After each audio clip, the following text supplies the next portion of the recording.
c'est le moment de parler de ce que les théologiens appellent le motif de l'incarnation.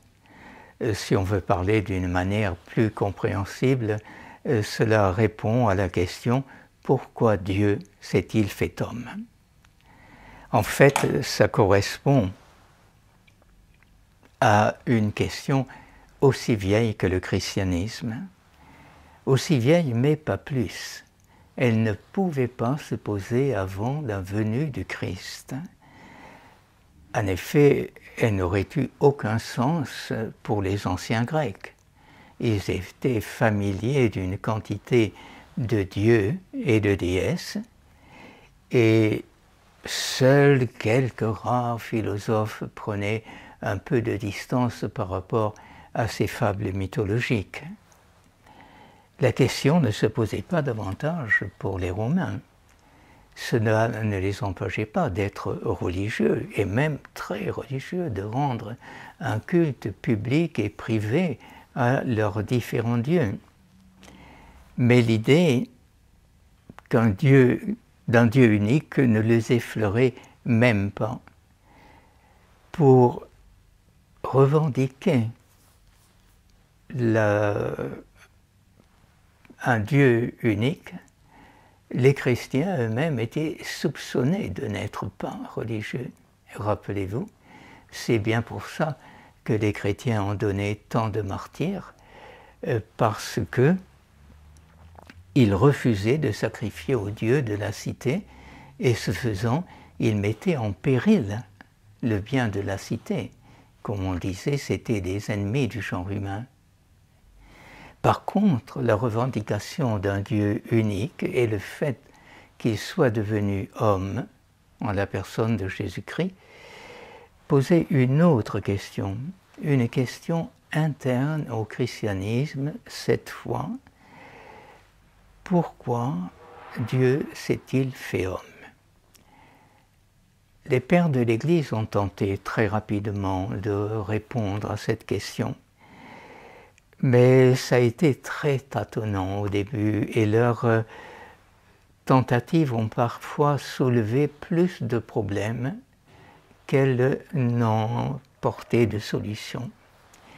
J'ai rappelé les points principaux de cette évolution dans mon livre paru il y a 2 ou 3 ans qui s'appelle « Pour nous les hommes et pour notre salut ». Pour faire bref ici, on peut dire que saint Thomas reprend la réflexion à l'endroit où saint Anselme de Cantorbéry l'avait laissée. Lui-même, Anselme, s'était débarrassé de ce qu'il y avait de plus discutable dans les tentatives précédentes, mais dans sa volonté de n'avancer que des raisons nécessaires pour mieux convaincre un interlocuteur adverse, fictif, dans sa volonté de n'avancer que des raisons nécessaires, il est resté marqué par une vue trop juridique du mystère, marqué par le contexte féodal de l'époque.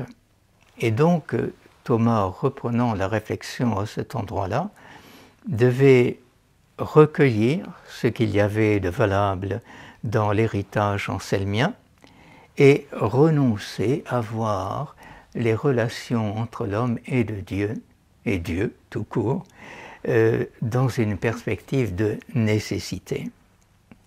Et donc, quand il commence à parler du Christ, dans la 3e partie de la Somme, son premier soin est d'écarter l'idée d'une nécessité de l'incarnation et il met en avance d'emblée la notion de convenance. Était-il convenant que Dieu s'incarne? Qu'entend-il par convenance? Eh bien, je vais vous l'expliquer, mais c'est évidemment beaucoup plus fort que ce que nous appelons convenable, qui ne signifie guère plus qu'une décence mondaine.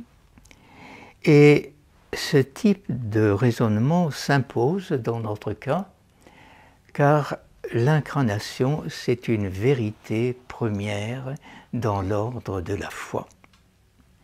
elle s'impose à nous, mais elle ne répond à aucune nécessité. Pour un croyant, elle est acquise.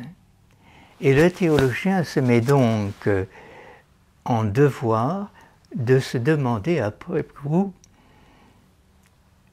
s'il est effectivement convenable que Dieu s'incarne. C'est tellement éloigné de notre propre conception des choses. Dieu est au-delà de tout. Pourquoi viendrait-il dans notre bas monde? Comment peut-on comprendre cela?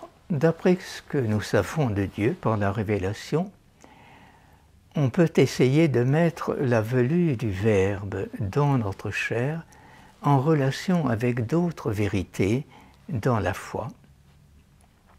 Et c'est ainsi que, en montrant le rapport de ces vérités entre elles, on découvre un peu mieux l'harmonie profonde du plan divin.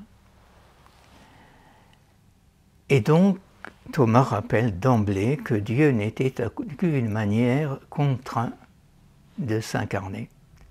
S'il le fait, c'est de sa propre initiative. Et sa liberté demeure intacte.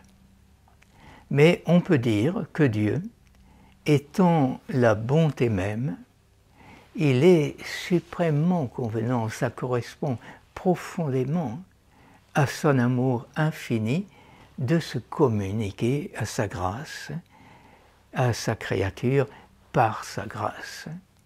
Et cette générosité divine ira même jusqu'à se donner lui-même à notre, non pas attention, mais à notre accueil. Et à l'appui de cette vision des choses, Thomas met en œuvre un principe philosophique bien connu: l'amour tend à se répandre, le bien tend à se répandre, à se diffuser, à se partager.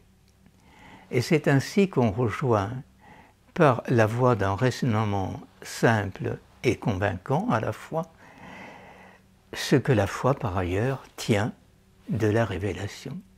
Dieu a tellement aimé le monde, qu'il s'est donné à son Fils, qu'il a donné pour nous son Fils unique. Vous me direz, cela ne prouve rien. Non, en effet, cela ne prouve rien, mais la foi n'a pas à être prouvée. Si nous prouvons, il n'y a aucune foi possible. Toutefois, si elle ne peut pas être prouvée, puisqu'elle reste toujours dans une certaine obscurité, elle peut être éclairée et ainsi mieux comprise. Et j'aimerais que vous compreniez cela dès le début. Le raisonnement par convenance, qui est à peu près ce que je viens de vous dire, c'est l'expression de l'attitude profondément religieuse, respectueuse du croyant Thomas d'Aquin devant le mystère révélé. Celui qui se met à l'école de saint Thomas, qui prétend se mettre à l'école de saint Thomas, il doit savoir que cela implique du même coup une attitude spirituelle qu'il ne peut pas négliger s'il veut être fidèle à son maître.